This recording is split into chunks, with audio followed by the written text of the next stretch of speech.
Good afternoon, everyone. Hi, I am Dr. Aretha Costley. I'm PHA's training manager. While we are waiting for our colleagues to get situated in the room, in your chat, add your name, organization, position, and the state where you're located so we know who's with us today. I am located in beautiful Las Vegas, Nevada, the city famous for the Vegas Strip, casinos, luxury resorts, hotels, and a lot of gambling tiers. Y'all know what I mean about that. So let's see where you're from. Go ahead and take a few minutes and tell us where you're located. Put that information in the chat.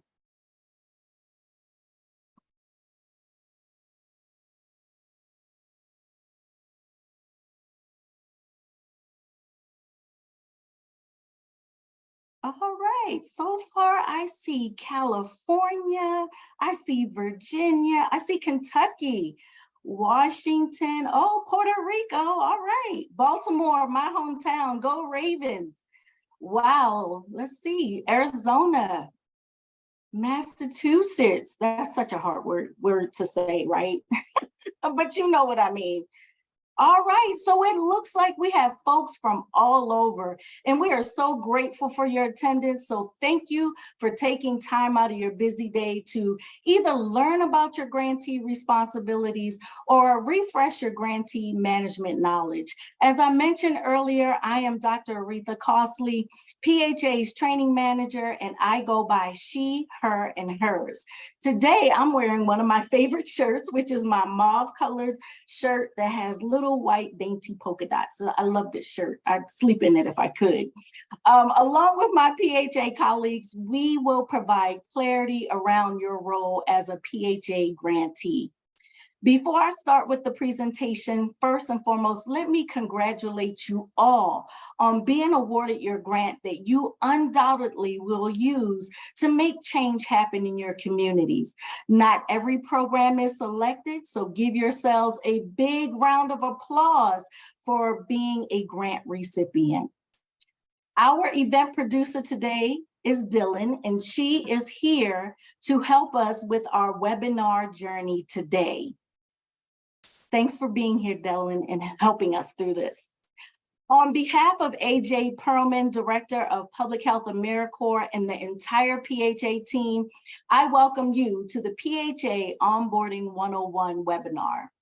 One of the quotes that I lean into as a leader is from American businessman Arnold Glasgow. And what he said was, one of the tests of leadership is the ability to recognize a problem before it becomes an emergency. And we all know how emergencies from time to time can trip us up. So think about this webinar as your very own emergency starter kit, designed to get you on the right track and help you move successfully through your grant tenure. So echoing Mr. Glasgow's thoughts from the quote about preparedness, having the right emergency kit can help you prevent a wide range of challenges. In this emergency toolkit, you will see a lot of hyperlinks, but don't worry. We have added all the hyperlinks for the presentation on the last 3 pages of this presentation under the label resources. And this way you'll have quick reference and access just in case you want to go back and do some more research. Being a grant recipient may have been a new undertaking for some, while others is just another walk in the park. So our aim today is to clarify and illuminate critical tasks that you need to understand as you manage your grant in support of our nation's underserved communities. Next slide, please. This slide builds because I'm going to talk about each piece of our agenda. Today's agenda includes a welcome for one of PHA's deputy directors, Maika Sanderson. Click, please, Dylan. After hearing from Maika, you get to meet your PHA team virtually. Isn't that amazing? So you get to see us. Followed by a quick AmeriCorps trivia question and a high-level overview of the missions of AmeriCorps' 5 primary programs. During this program overview, I will provide a little context about PHA's uniqueness and how what we do differentiates from all the other programs that AmeriCorps has under their umbrella. We like to say PHA is ASN with a glittery jacket because we have all the basics plus some additional features that make us sparkle. One more click, Dylan, thank you. Following that, we will highlight how AmeriCorps can help you market your programs in digital or print format and discuss where you can find those resources. One more click. Remember what I said about being prepared? We are going to provide you also some preparation tips to jumpstart your path to grant success. Lastly, we have a Q&A moment designed to answer your most pressing questions. And so that's what our roadmap looks like today. The chat stream, as we know, moves rather quickly. So the best way for us to answer your question is for you to use the Q&A box. I'm sure your question may be one that someone else has and didn't get a chance to ask and could benefit everybody else. So please don't hold back, ask your questions. We have our subject matter experts standing by with those answers. And so for the sake of time, if we don't get to all the questions, we will send the answers when we send the event recording for your review. So moving into today's event, I would like to ask PHA's Deputy Director, Maika, to say hi and speak about the benefits of this webinar. Maika? Thank you so much, Dr. Costley, and good afternoon, everyone. My name is Maika Sanderson. I am one of two Deputy Directors serving for Public Health AmeriCorps. I'd just like to reiterate what Dr. Costley shared in that we are so excited to have you joining us today to not only have an opportunity to connect with your peers through the chat function, but also to just learn about the incredibly important work that you are going to be doing throughout this next year and next phase of your grant program. We want to make sure that you understand all of the tools and resources that you have at your fingertips to do that work to the best of your ability. And we also want to make sure that you have a really great understanding of all of the requirements that are before you in order to remain in compliance. So we will be kind of giving you the rundown today of where you can find that information and what you need to do in order to make sure that you are complying with all the different requirements related to being a Public Health AmeriCorps grantee. So without further ado, Dr. Costley, I'll turn it back over to you for our show today. All right, thank you so much, Maika. I appreciate that. So I guess it's time for us to get down to business. So I know that you receive so many weekly and monthly notifications from our team about PHA material. So without further ado, let me introduce you to the friendly faces behind the newsletters, emails, opportunities, and the other communications that happen to grace your email box. Next slide, please. So far, you've heard from two members of your PHA team, but guess what? We have more members. Our team may look a little lean to you, but I can tell you and rest assured, the synergy between us all packs a big punch. At the top left of the screen is PHA's director, AJ Perlman, and she is the big voice behind PHA's business case and logic model. She travels often, meeting grantees and members, and I can almost guarantee, without a doubt, someone on today's call has met and shared a success story a time or two with her. Next, we have our two deputy directors, Cleo Hirsch and Maika Sanderson. They too are on the road pitching PHA's vision, mission, and its benefits.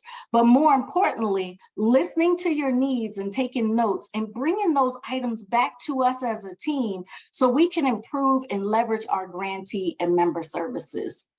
On the bottom left of your screen is Munir Hassan, one of two PHA's program managers. And before coming to AmeriCorps, Munir worked with various public health organizations, including the National Association of City and County Health Officials and the Minnesota Department of Health. So if you're here today, yay on you. We stole her. We got her. She is an alum of the Center for Disease Control and Prevention's Public Health Associate Program, also known as PHAP. She consistently brings her wealth of experience and expertise from those positions to you all here at PHA. Last but certainly not least is me, PHA's training manager. As I mentioned earlier, I am Dr. Aretha Costley, and I aim to provide creative, intuitive, and inspiring training courses and strategy sessions around workshops geared around you and your members' growth and development in the public health field. So there you have it. You have met us virtually, and these are the faces behind the messages that you receive. So let me switch gears real quick so I can give you a high-level overview of AmeriCorps' history and the programs that we bring to communities. It's almost impossible to know where we're going if we don't know where we've been, right? So in light of that, next slide, please.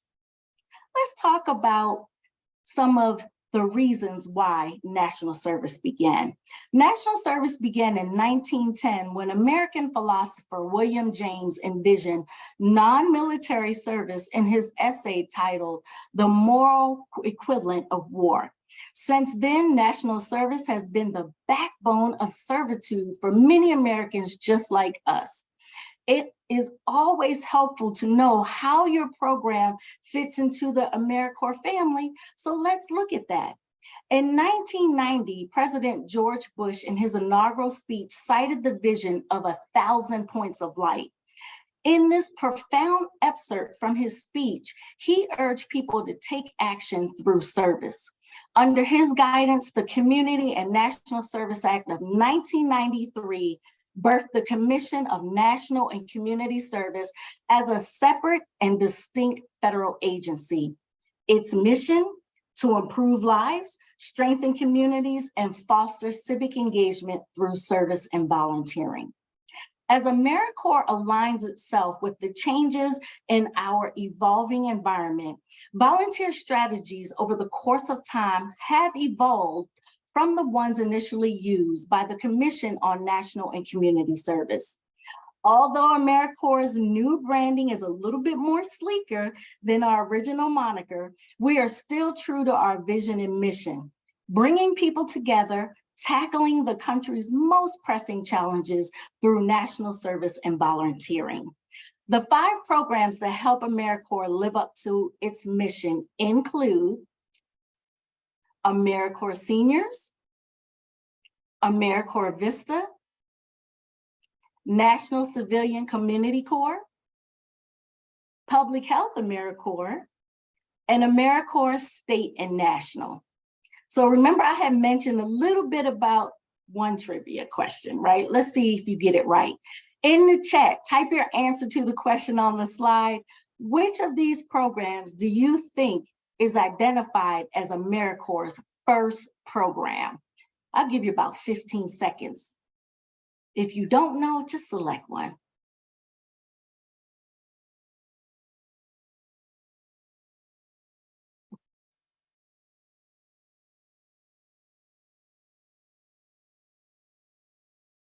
Okay, we got NCC, we got seniors, we got state and national, we got Vista.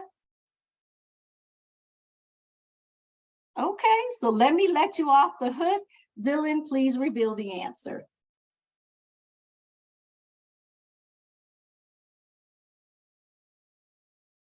All right, there you have it. For those of you who said Vista, AmeriCorps' Vista program was AmeriCorps' first program. You were spot on. Great job. Not that nobody else had a great job. Good job. Thank you for thinking outside of the box and really leaning into AmeriCorps' history.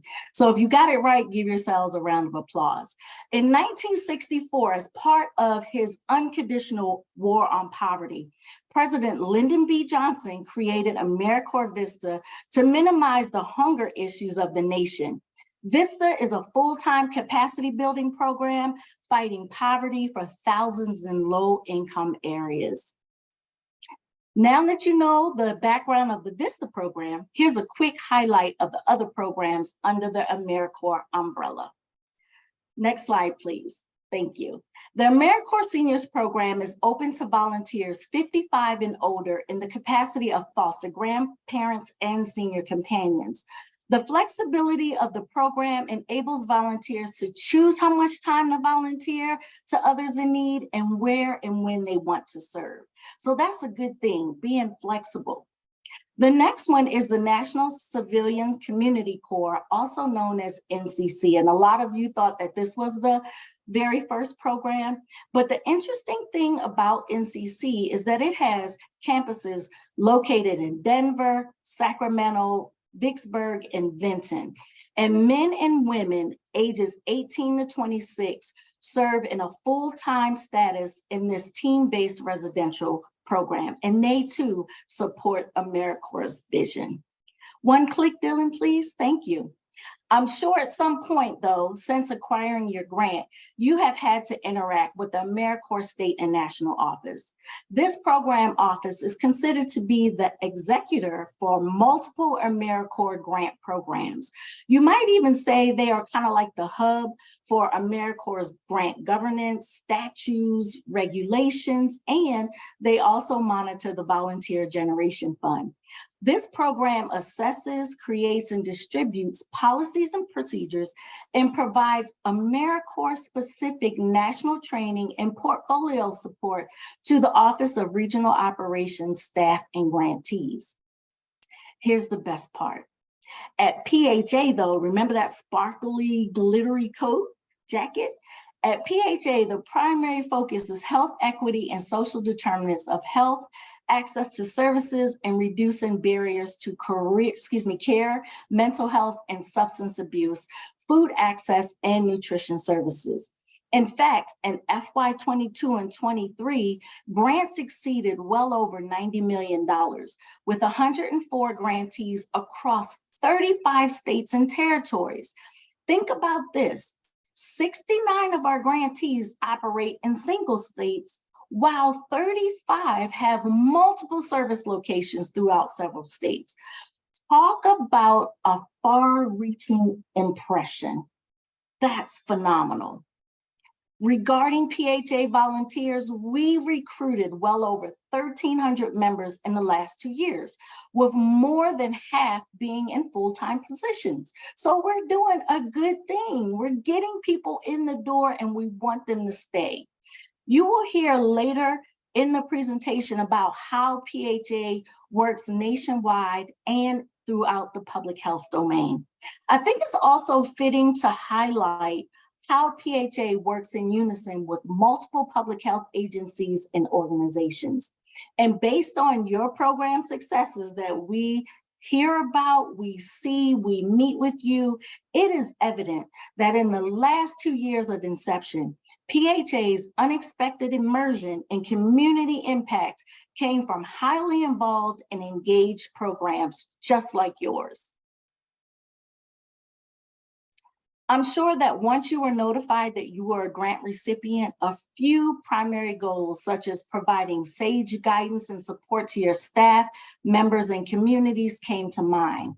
I mentioned earlier that our goal as a team is to provide you with tools and resources to successfully manage your grant. A few months ago, we had our very first grantee exchange. And this grantee exchange was designed and is designed to foster collaborative conversations with your grantee colleagues in understanding how best to manage your grant. Our first exchange was so successful that guess what? We've decided to offer it on a quarterly basis so that you can share concerns, successes, and best practices with your grantee colleagues across the nation. Our next grantee exchange is happening Monday, July 31st from 3 to 4 p.m. Eastern Time. And this time, the topic centers on marketing your programs. We've already sent the link to register in our newsletter, so make it a point to register and participate in this insightful session. Next slide. A huge undertaking of your program is to recruit, engage, and develop your members during their time with your program. PHA members must and let me reiterate, must complete PHA's foundational training found in the CDC's learning platform called Train as part of their contract. Supervisors work with members to ensure they complete the 16 hours of mandatory training within their service tenure. The foundational training centers on the 8 core competencies identified as a need for public health professionals, including data analytics and assessment, policy development and program planning, communication, health equity, community partnership, public health sciences, management and finance, and leadership and systems thinking. And for those over-enthusiastic members, after completing the mandatory courses, there are about maybe 17 hours of additional public health content interlaced into PHA's foundational training. Again, members have to complete the mandatory training before they can take any additional courses. Next slide, please. To access PHA's foundational training, members must complete 2 steps. First, they have to create a CDC Train account. After they create their account, members must register for the PHA Foundational Training Learning Plan, and that's the second link on the slide. And remember, I mentioned that these links will be in the back of the presentation. Once they get in their platform, their learning plan is loaded on their dashboard, and they can begin the first course, which is Introduction to Public Health. The way the Train platform is built, though, is that members can't skip modules in their learning plan because content builds on the previous ones. Members can check their progress. They can download their transcripts by clicking, if you see here at the very top of that dashboard, the learning tab called Your Learning. And so they can at any time download their transcript and have a conversation with their supervisors about their progress. To ensure members are on track, program supervisors should engage with members on a regular basis, and they should have regular check-ins just to kind of discuss the curriculum, see where people are, and if they have any interest in this content that's underscored in the plan itself. Another thing about the Train platform, at the very top of their dashboard, there is a help area. This is where they'll find trained tutorials, job aids, and technical assistance if they need help. The link for technical support is also located, on the resources tab at the end of the presentation, but you can also reach out to PHA also, and we will contact you and give you an answer to your question. Next slide, please. Earlier, I mentioned how your PHA team helps you successfully manage your grants. That's a hard word. We are also providing opportunities outside the PHA foundational training to help maximize your members' potential. In our member speaker series, public health experts relay their career pathways into public health fields, and they also talk about reasons why they chose to join public health to protect the health of individuals, families, and communities throughout the nation. We are planning career fairs this year and creating training modules centered on resume writing, networking, how to interview, just so that we can help groom them for their future careers. Our collaborative partners that Cleo is going to talk about next also provides training around subjects that matter to you and your members. And here's the thing, we take all training topic suggestions into consideration, so don't be shy. Send those suggestions to our PHA email. Next slide, please. Now, you heard how teamwork makes the dream work. And I talked about the synergy around PHA. This is where PHA thrives best, when we partner with public health organizations. Cleo will now highlight the tools our collaborative partners, whom we affectionately call our COAGs, have in store for you. Take it away, Cleo. Thank you, Dr. Costley. I cannot promise I will match your phenomenal energy, but I am glad to be with you all today. And we'll share a few updates about our partnerships and our communication strategies as a program, and how all of this work hopefully can support you and your members. So on this slide, you see our 5 truly incredible partners from the field of public health who all work together to support our program and support you as grantees, and they are there to support your members as well. The American Public Health Association, ASTO, which is the association that brings together state and territorial health departments, the CDC Foundation, NACCHO, which is the national organization that represents all local health departments, and the National Network of Public Health Institutes, NNPHI. And there's a lot of acronyms on this page. So if you are not familiar with these groups, when we send out the slides, I encourage you to just take a quick look at their homepage and see what they can do. They are our formal partners in this process.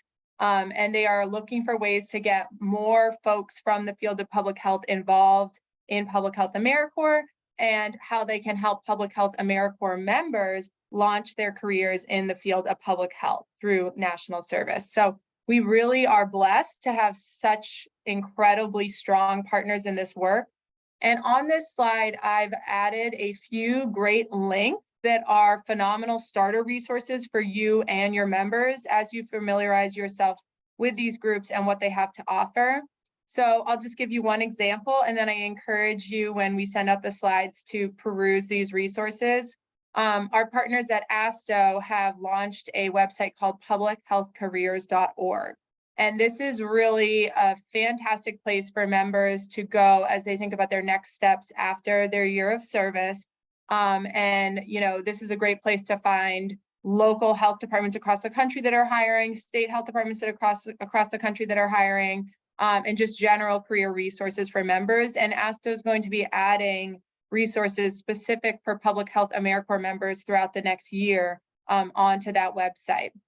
These organizations are also tasked with providing webinars to our members. So we've hosted a few already. And over the next year, we will be launching a series of training opportunities, many of which will be hosted by these members. They'll be able to provide, by these partner organizations, they'll be able to provide members with things like training on how to write a conference abstract, or training on how to apply for a job in the federal government. So these folks have just amazing resources and expertise, and they're here to support us and provide those resources to Public Health AmeriCorps members. So that's great. Go ahead to the next slide. Additionally, we are here for you. We send out a newsletter every other week to all of our grantees. If you are not receiving that newsletter right now, even if you're a new grantee, you should be added to our email list. So if you are not receiving the Public Health AmeriCorps newsletter, please email publichealth@americorps.gov, and we will get you onto that email list, because you should be getting it. And in the newsletter, we have all sorts of resources in the public health field, opportunities for members and organizations to get involved, earn scholarships. We have a lot of great buzz around the program. So oftentimes our grantees are featured in local media or in various publications. And so we want to highlight that and celebrate y'all. And of course, celebrate our members. So the grantee newsletter is a very happy place with all sorts of great news. And member emails are also go out on an ad hoc basis based on the opportunities we have available. So for example, right now we have a scholarship open with the American Public Health Association, and members could actually earn a free scholarship to go to their conference in November. So how do we communicate those types of opportunities to members? We send a member email.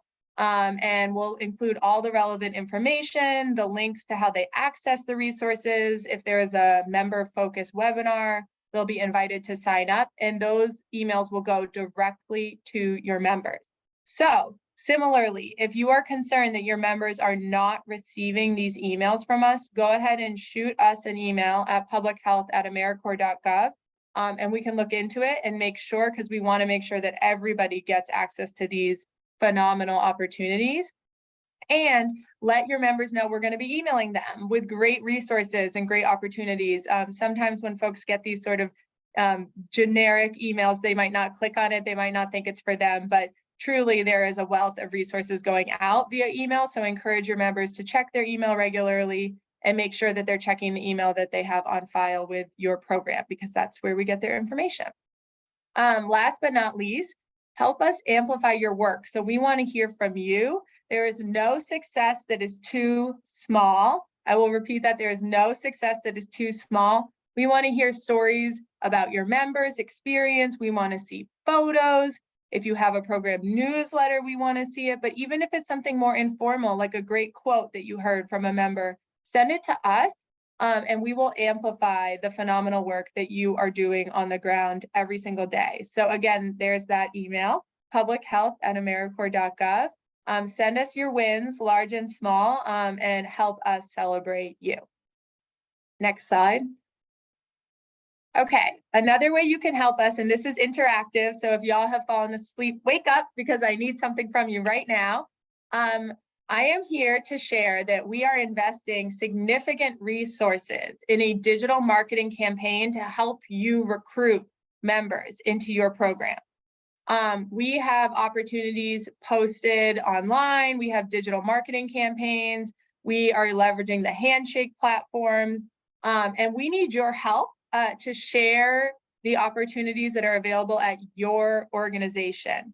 So as we send out all of these amazing stories about Public Health AmeriCorps and drive traffic to our website, we are driving traffic to the Public Health AmeriCorps page, where state by state, it lists your program and it lists a point of contact for your program. Well, we would much rather link directly to wherever you are posting your Public Health AmeriCorps job.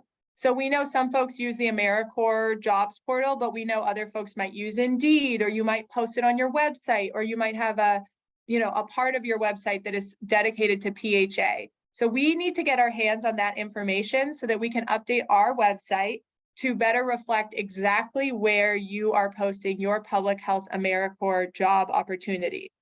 So right now in the chat, if you can put your grantee organization name, the best email contact, who is a part of your program, who's working on Public Health AmeriCorps member hiring. And if you have job postings somewhere on the internet, link to that posting. Thank you so much. Amber is a perfect example. I'm going to shout her out.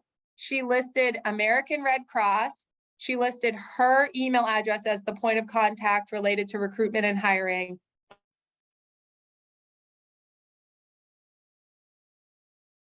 And then she listed a link where they're going to post up, easily associate that link with the American Red Cross and with her as a point of contact. So that was like a textbook example of the information that I am trying to solicit today. Again, as I get this information, I'm going to put it on the website. And as we do all of our digital marketing efforts, we're going to drive traffic to this website. And there's going to be young people all across the country who see these ads, go to our website, look up their local area. And what do you know? There's your program listed with the website link to your jobs, and bam, we've just helped you find a new recruit. So what folks are putting in the chat is just incredibly helpful, and keep it coming.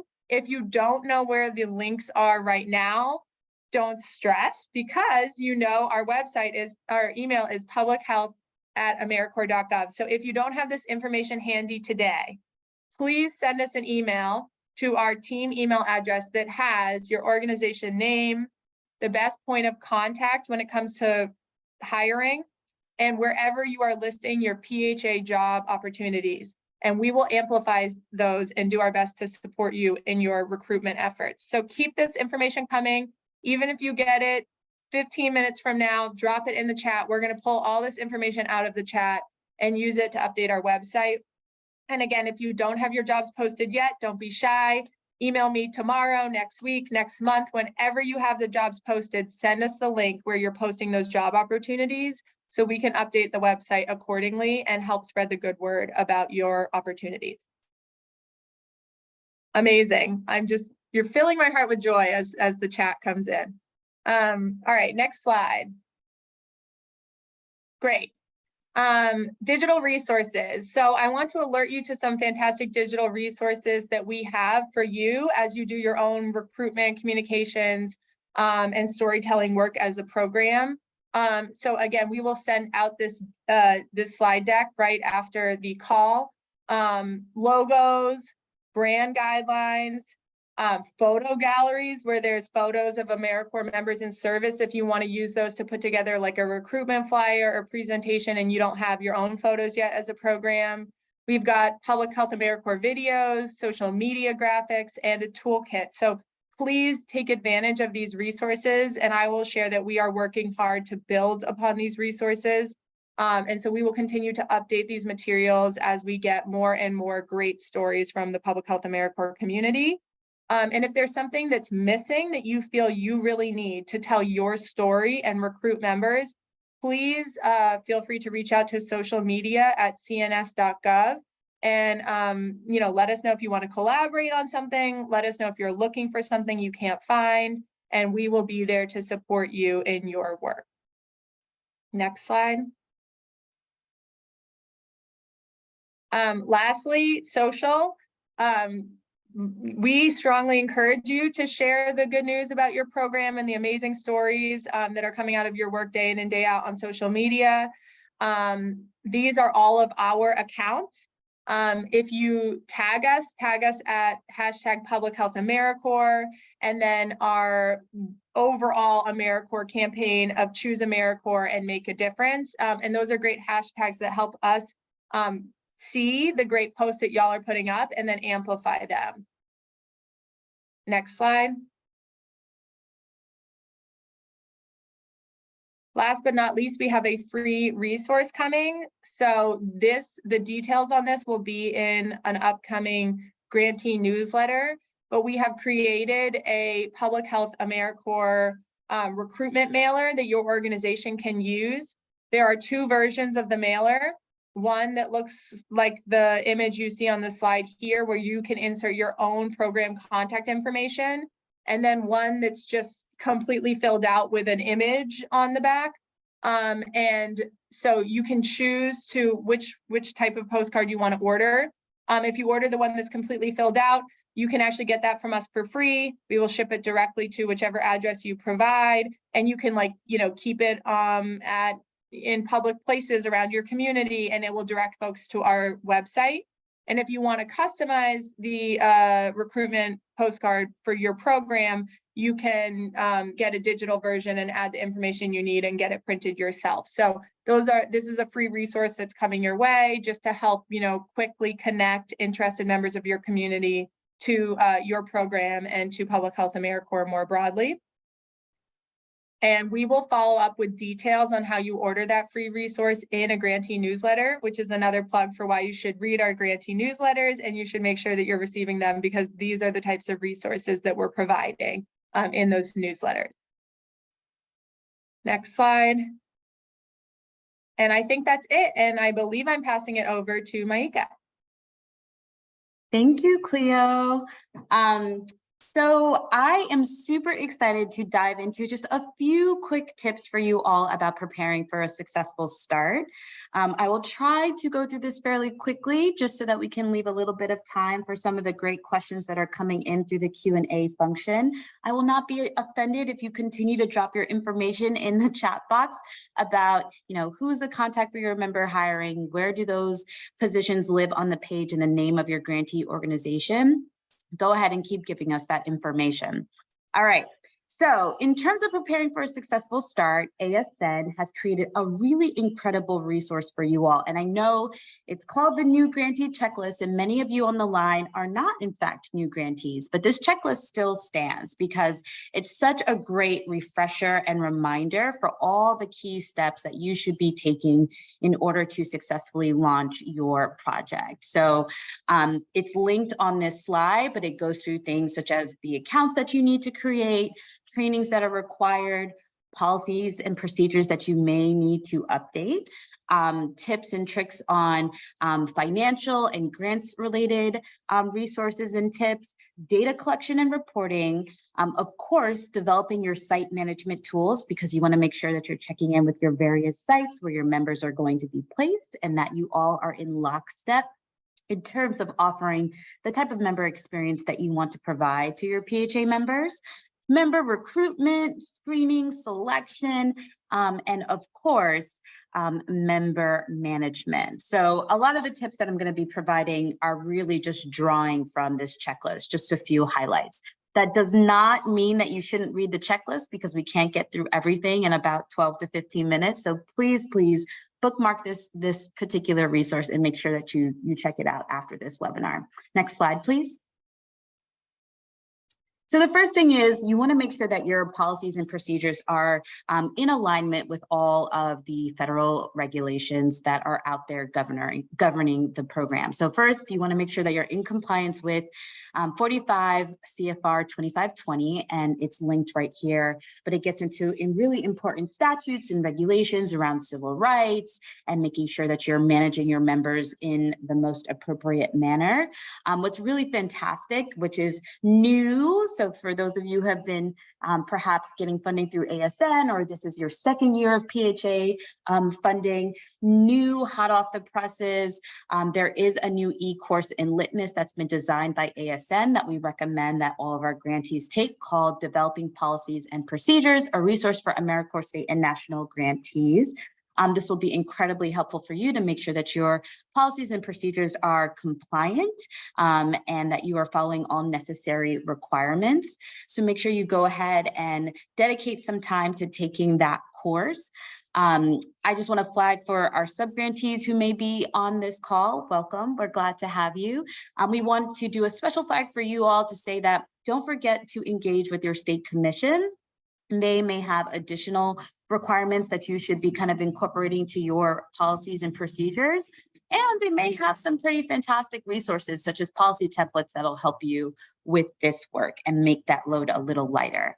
The other thing that is highlighted on that new grantee checklist are the number of mandatory e-courses that are found in Litmus. You do have to make an account in Litmus to get access to these courses, but they are free. So one of them that we want to flag for you all is the National Service Criminal History Check course. So make sure that you are taking all of your required e-courses so that you can be ready to get off the ground and running when the award process is complete over the next 4 to 6 weeks. Next slide. All right, preparing for a successful start. The other thing that you all should really keep in mind and consider is creating and communicating a plan with your project partners. So the first thing that you need or tool is really creating that project calendar or a work plan. So I highly recommend go back to your application, take a look at all that really fantastic information that you entered there in order to get selected for funding. And let's go ahead and operationalize that. Let's make a plan. So I highly recommend that folks create a work plan that's kind of structured by creating key milestones and activities, then making sure you have a responsible party column. So who at what organization is making sure that that milestone is accomplished. And of course, we need to know by when that specific activity needs to be completed. So go ahead and have that target due date column where you would just enter a month and year by when you would want that activity to have been accomplished. I know it seems very silly, but especially when you have multiple partners on a project, it's so important to have this kind of tool so that everyone is aligned and in lockstep in terms of how to implement this project in a timely fashion. Some things that you're going to want to make sure that you have on your project work plan is, when your annual report will be due. So we all know that the annual report for your grant is due 120 days after the end of the grant term. Usually that date is in November.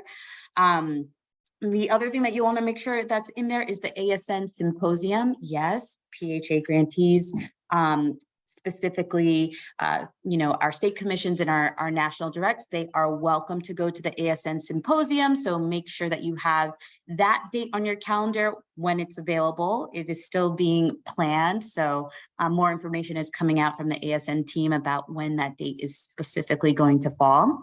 And then last but not least, host a kickoff meeting. We're hosting a kickoff meeting for you all. We highly recommend that for your specific projects that you host a kickoff meeting, even if you don't have multiple grantee sites and you're running a pretty localized program, get everyone in the room. Like, the grant has been accepted, but now let's kind of reset the table and make sure everyone on the team really understands their role, the activities that they need to accomplish, and making sure that everyone is in alignment with purpose and vision as it relates to this project. So host a kickoff meeting. Next slide, please.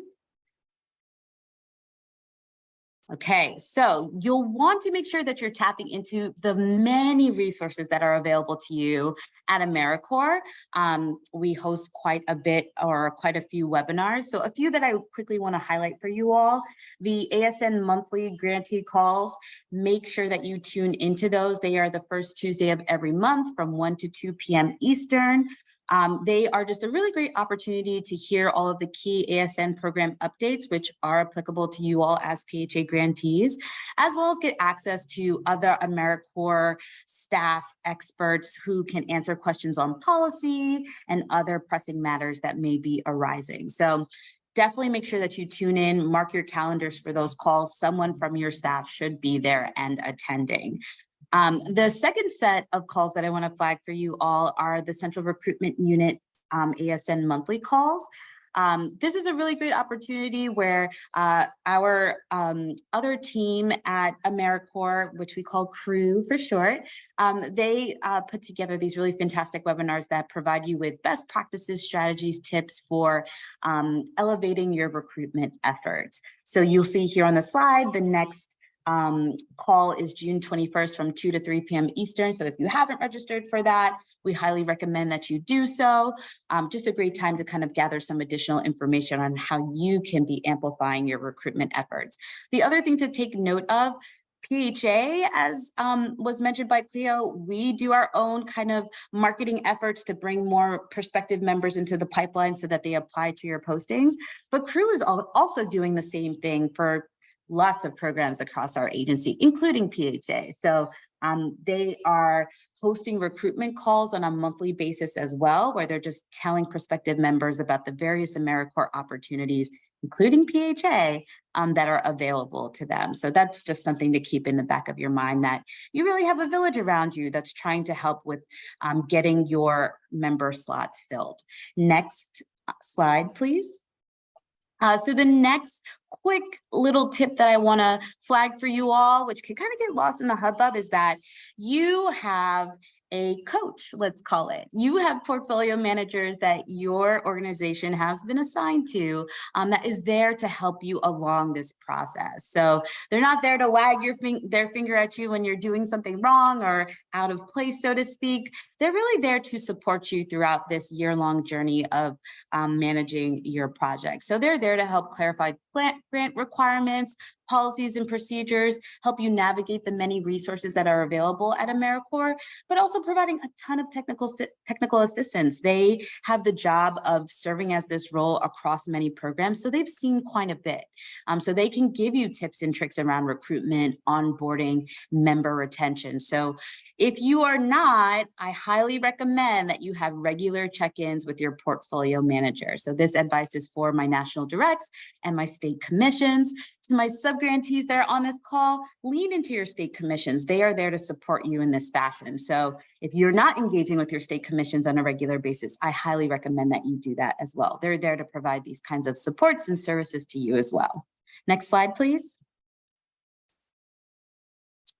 So then the next thing you want to keep in mind, and you might be thinking like, wow, this is kind of early, like we're still waiting to get awarded. But, you know, you really want to be maximizing your time. So something to think about is, how can you be curating a thoughtful member experience? So, you know, for this FY23 round of, you know, projects, you know, you don't have members in the door for this new pot of funding yet. So this is your opportunity to really be thinking about, how can I develop a descriptive service assignment? How can I make sure that it's impactful? How am I going to kind of fashion my recruitment tactics and selection? How am I going to provide my kind of onboarding experience for my members? What is the type of training and supervision that I want to provide to my members? How can I really provide a super strong member experience that not only kind of goes throughout their time with me, but how can I be thoughtful to their time after AmeriCorps, right? The unique thing about Public Health AmeriCorps is we're really trying to be that first step in someone's public health career journey.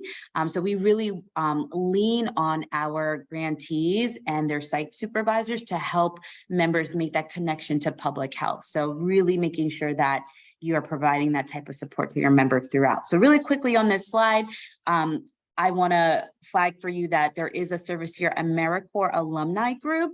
You should definitely be connecting your members as they're nearing the end of their term to that group so that they have that support after they leave the program. And then there are a number of life after alumni resources that are found on the AmeriCorps website and available at that last link on this slide. Next slide, please. Okay, I'm going to try to run through this quickly. What's really incredibly important is that not only are you equipping your site supervisors with the tools and resources that they need so that they can be that kind of support and mentor to the members that they would be overseeing, but also making sure that you leverage program data to have a successful program. So start thinking now about how you could be onboarding your site supervisors. So we talked about onboarding members, but you got to onboard your site supervisors. So making sure they understand your program's purpose and the roles, making sure they understand that they are to be serving as a mentor and a support in the day-to-day activities for the member that they would be overseeing, how they can leverage their own personal networks and just networks within your organization to really provide that kind of lead into a public health career and exploration opportunity for that member. And then making sure that the PHA member is completing their requirements, which includes that CDC train course. Program improvement, you want to make sure that you're assessing your program health. And I think that sometimes programs think about, let's assess member satisfaction after the member has left. But think about how you can be assessing that throughout.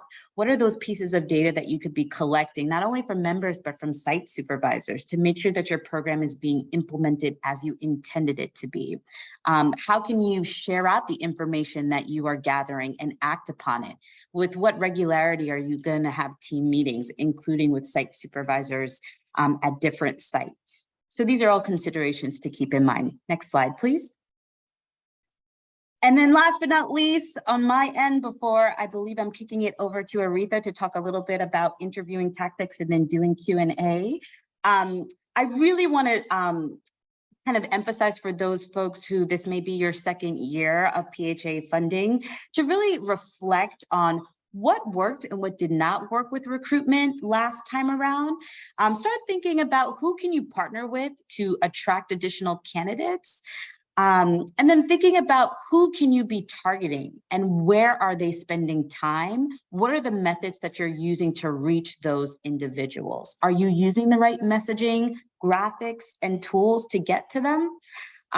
So these are all considerations that are incredibly important. And when you're advertising your opportunities, making sure that you are really bringing forth the value add and the benefits that that member will experience if they were to join your team and participate in your Public Health AmeriCorps program. So I want to flag for you all that the summer months are one of the biggest recruitment periods that we see from our data when looking at the program, as well as the new year. So obviously we are in the midst of the summer. I know you're waiting for the award process to wrap up, but now is the time to be really thinking about how you're going to hit the ground running for recruiting your members. Next slide, please. Aretha, this one is all yours. All right, thank you, Micah. So real quick on interviewing, there's a couple of interviewing techniques that you got to consider when you're trying to find that good candidate that's going to help you excel your program and support your communities. So these are just a couple of interview questions, ways to develop those questions so you can have that confidence in the actual member that you select to be that person that's going to go out and do great things for your program. The very first kind of question you might want to consider would be qualification or competency-based interview questions. And these particular interview questions focus on a specific skill, so it's really narrow.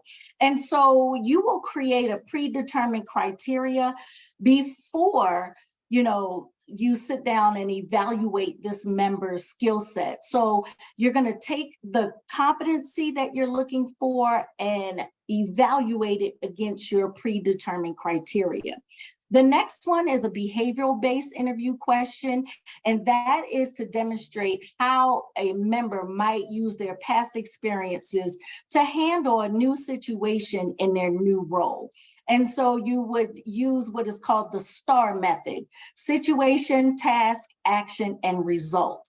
And so creating your question that way, when the member gives you back that answer, they will answer in the same format: situation, task, their action, and the result of their action.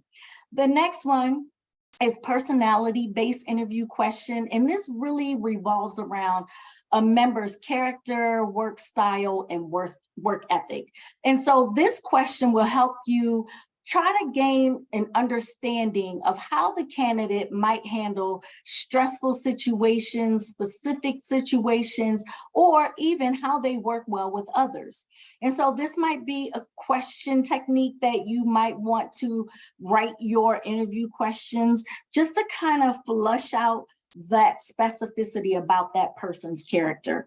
And then the last one is technical-based interview questions. And this actually helps you to assess the technical ability and depth and knowledge of that person's role based on them and the skill set that they have. And so when you conduct the interview, sometimes you're going to do an individual interview, and then you will find more information by doing an individual interview. But the group interviews work when you want to see how a person will interact within the confines of the team.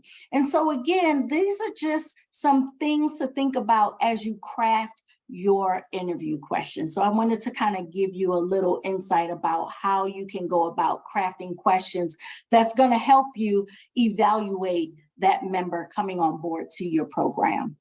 And so talk about gaining some tangible information in about 50 minutes. We really hope that this emergency starter kit answered as many questions as you have about grant management. And while we were doing that, we did see that they have a lot of questions in our Q&A box, and there are some answers there. But what I want us to do is look at some of the questions and just kind of reiterate some of the questions. The very first one that I see here is about train and whether or not a person has to redo their CDC foundational training if they come back on board as a PHA member. The answer is no, but with a caveat. If we change up any parts of the training, they're not going to have to complete all of the training all over again. They can simply just do the training that was added to the actual foundational training. So I hope that answered your question. If not, please send us an email in the email box for PHA and we can give you a more clear answer. So hopefully that answered it. I also see a question about, and I think Liz answered the question, and this was about the 20% maximum. And what Liz said here is per 45 CFR 2520.40, training should be counted on the member timesheet because, we have to account for their work, right? So no more than 20% of the aggregate of all AmeriCorps member services can be over that 20%. So we got to be careful how much training we want them to be involved in because the real role is about them helping the community. Let's see, is there any other one? There was another question that I saw in the chat about members being sent the mandatory training, or do we provide that to them? As a grantee, as a program manager, we need to go ahead and provide that information to our members. And again, this is going to be with the regularity of having check-ins with everyone. So hopefully all of your questions were answered, and I hope that If you have any other questions, you won't be shy at sending them forward to us so that we can answer those questions. So this brings us to the end of our time together. And as always, if you have any questions or suggestions, or just want to say, hey, thank you, please send us an email at publichealth@americorps.gov and we will get answers. We'll say hi back. We do speak back. And we want to thank you for attending and allowing us to help you lean into your new role as a grant recipient. So we are almost halfway through the year and we are so excited for what's to come. So before we let you go, as a reminder, we're going to send you out this recording and a few additional resources. You're going to have the quick start at the very back of this presentation. So right now, you should have received a survey that popped up in your browser. And if we could ask you to go ahead and let us know what you liked about this, what didn't you like, hopefully it wasn't anything. Take the time to go ahead and fill out the survey. And before we go, I'd like to thank Cleo, Maika, Dylan, and our host of experts for answering those questions and keeping us on task throughout today's events. Have a great evening, everyone, and be looking for those resources in your newsletter along with this webinar. Take care and be well, everyone. Thank you again. Talk to you soon.